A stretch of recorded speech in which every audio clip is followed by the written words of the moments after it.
ঘূর্ণিঝড় ও বন্যা বিপর্যয়ে বিধ্বস্ত শিলচর শহরতলির দেবগ্রাম এলাকা। একের পর এক প্রাকৃতিক বিপর্যয়ে বিধ্বস্ত শিলচর সংলগ্ন চিরুকান্দি কালীবাড়ি রোডের বৃহত্তর দেবগ্রাম এলাকা। বৃষ্টির জমাজলে যখন জলবন্দী গোটা এলাকা, তখন হঠাৎ গত রাতের প্রবল ঘূর্ণিঝড় বিপর্যয় এনে দিয়েছে স্থানীয়দের দৈনন্দিন জীবনেও। ঘূর্ণিঝড়ের প্রবল বেগ এলাকায় আছড়ে পড়ায় জমাজলে ভেসে গেছে মানুষের ঘরবাড়ি। বৃষ্টির জমাজলে অব্যাহত বন্যা পরিস্থিতির মধ্যেই শুক্রবার গভীর রাতে তীব্র বেগে ঘূর্ণিঝড় আছড়ে পড়ায় বিপর্যস্ত হয়ে পড়েছে বৃহত্তর দেবগ্রামে বসবাসকারী শতাধিক পরিবার। জনজীবন ব্যাহত হওয়ার পাশাপাশি দৈনন্দিন কাজকর্মেও ব্যাঘাত ঘটেছে। বর্তমানে শিলচর শহরতলির বৃহত্তর এই এলাকাটি রূপ নিয়েছে এক ভয়াবহ পরিস্থিতির। বিগত কয়েক বছরে এমন পরিস্থিতির সম্মুখীন হয়নি এলাকার জনগণ। ঘূর্ণিঝড় ও বন্যা পরিস্থিতি এলাকাটির চিত্রই পুরো পাল্টে দিয়েছে। ঘূর্ণিঝড়ের প্রবল আঘাতে গোটা দেবগ্রাম অঞ্চলটি বিদ্যুৎ বিচ্ছিন্ন হওয়ার পাশাপাশি ক্ষতিগ্রস্ত হয়েছে অনেকের ঘরবাড়ি সহ বিভিন্ন সামগ্রী। ঝড়ের তাণ্ডবে রেহাই পায়নি গবাদি পশু। প্রাকৃতিক বিপর্যয়ে দিশেহারা এলাকার জনগণ সবকিছু হারিয়ে বর্তমানে অসহায় অবস্থায় দিন কাটাচ্ছেন। বিষয়টি স্থানীয় প্রশাসন সহ জনপ্রতিনিধিদের নজরে এনে সরকারি সাহায্যের কাতর আর্জি জানিয়েছেন এলাকার ভুক্তভোগী জনগণ।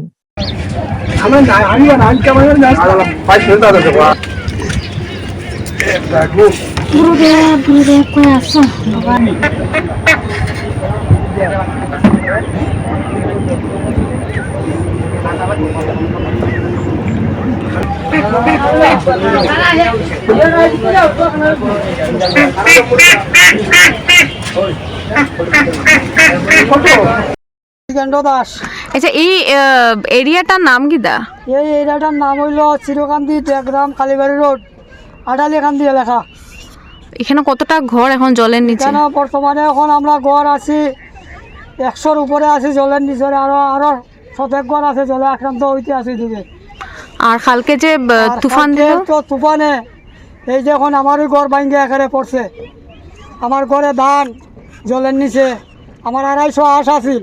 250 আঁশের মাঝে এখন মনে হয় আসে 100 আঁশ, 150 আঁশ, ওই 50টা আঁশ মারা গেছে রাত্রে এই পাথরে।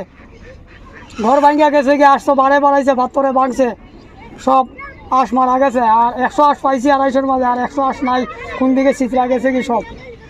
তারপরে আমার ধান 50-60 মন ধান ঘর জলের নিচে, তুলবার মতো কোনো সংস্থা নাই। জানাইছুন আমি সরকারি আরো বহুত আগে, আমি গত এই মাসের 5 তারিখ আমি সাংবাদিক আনছি, আমি সাংবাদিকও তুলে দিছি যে আমরা এই পরিস্থিতিতে আমার বিধায়ক দীপায়ন চক্রবর্তীরা আমি ফোন করছি যে দাদা আমরা তো ঘুর বিপদ, আপনি আমরা একটু দেখুন। কইল দাদা আমি তো ওখানে আইতাম পারতাম না ইলেকশনের পরে। এই কথা কোয়ার পরে আমি তো মনে মনে একটা রাগাগ্রস্ত হইলাম যে আমরা বিধায়ক বানাইলাম ইলেকশন রুট দিয়া, তা নয় আপদে বিপদে তাই না আমরা দেখতে হইয়া, সুবিধা অসুবিধা তাই না আমরা দেখতে হইয়া, তাই না একটা সৎ পরামর্শ দিতে হইয়া আমরা রে। তাই না ইলেকশন করে তো দেখা যায় আমরা ভোট ব্যাংকের লাগে, আমরা খালি শুধু এখানে আর কিছু লাগে নাই, আমরা বিপদ সময়ে আমরা কেউ পাই না ডাকতে। এরপরে আমি এই সাংবাদিক আনছি, তাই না গত 5 তারিখ থেকে আমি 8 তারিখ পর্যন্ত সাংবাদিকে উঠাই আনিছে। এরপরে আমার শিলচরের ডিসিও কইছি, তাই না একটু আমরা একদিকে দৃষ্টি আকর্ষণ করবার লাগিয়া যে আমরা ঘুর বিপদে। প্রশাসনটাও কইছি যে আমরা দিকে একটু দৃষ্টি আকর্ষণ করুন। আমরা এতগুলা ফ্যামিলি জমার জলের উপরে, রাস্তাঘাট সব বন্ধ হয়ে গেছে চতুর্দিকে, আমরা জমা জলের উপরে এতগুলা ফ্যামিলি আমরা জলের উপরে। আজকে জলের তলে তাকাতে ঘর বাড়ি গতকালকের এই ঘূর্ণিবাড়িতে আমরা সবার ঘর পড়ছে। আমার এতগুলা আঁশ